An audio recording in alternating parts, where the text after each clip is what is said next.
लेकिन जैसा संदीप ने कहा, आप बहुत ज्यादा नेगेटिव नहीं है। जैसे कल राजदीप आए थे, राजदीप ने कहा कि अगर मीडिया बटा है उसमें मानक मैं दुकानदार नहीं हूं। आप जिनका नाम लेकर आए हैं वो मैं बैलेंसवादी नहीं हूं।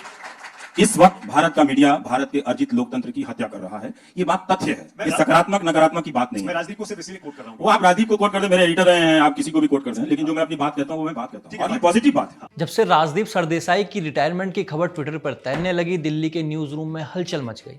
कोई कह रहा था राजदीप तो माइक छोड़कर गोवा में मछली पकड़ने जा रहे हैं। कोई बोला नहीं, वो तो अब टिकटॉक पर न्यूज विद नाच शुरू करेंगे। लेकिन सबसे ज्यादा परेशान थे हमारे रवीश भाई। उनकी गंभीर आवाज में एक अजीब सी बेचैनी थी। आखिर राजदीप बिना बताए रिटायर कैसे हो सकते हैं? ये तो फैमिली मीडिया की रणभूमि में एक तरफा सरेंडर था। खबर थी कि राजदीप ने रिटायरमेंट का प्लान बनाया है।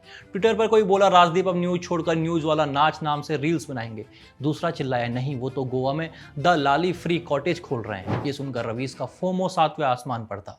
उन्होंने अपनी डायरी खोली और लिखा, ये क्या तमाशा है। 2 किलोमीटर वाले लंबे पोस्ट में लिखा, मैं तो अभी भी स्टूडियो में जनता के कथित दर्द को एजेंडा बनाकर परोस रहा हूं, लेकिन फिर भी मेरी चर्चा कहीं नहीं है और ये राजदीप मालदीव में मजे लेगा। रवीश ने तुरंत अपने सहयोगी को फोन ठोका कि ये राजदीप की रिटायरमेंट वाली खबर सच में है क्या? कहीं वो मेरी प्राइम टाइम वाली रुदाली की कॉपी करके नया पॉडकास्ट तो नहीं शुरू कर रहा? सहयोगी हंसा, सर आप फोमो छोड़ो और एजेंडा पत्रकारिता पर ध्यान दो।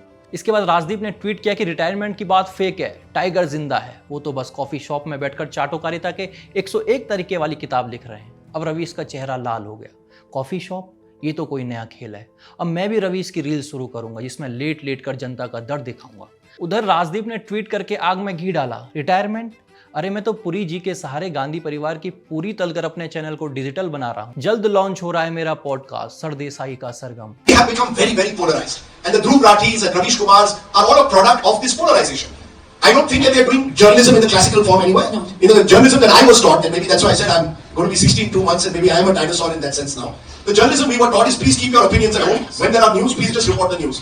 Now all the lines are blurred. And in fact, on YouTube, you are expected to express your opinion. Forget that, you're not even supposed to tell the facts anymore. We are a post-truth society. ये पढ़ते ही रवीश का FOMO turbo mode में चला गया।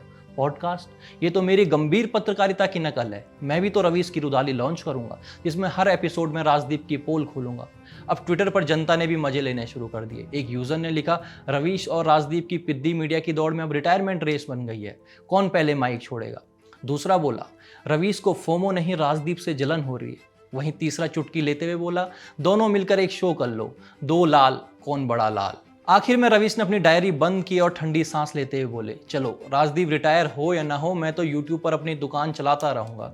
लेकिन अगर वो सचमुच में गोवा में कॉटेज खोल ले तो मैं प्राइम टाइम में स्पेशल एपिसोड करूंगा। राजदीप की रिटायरमेंट, चाटुकारिता का अंत या नया पैंतरा। धन्यवाद।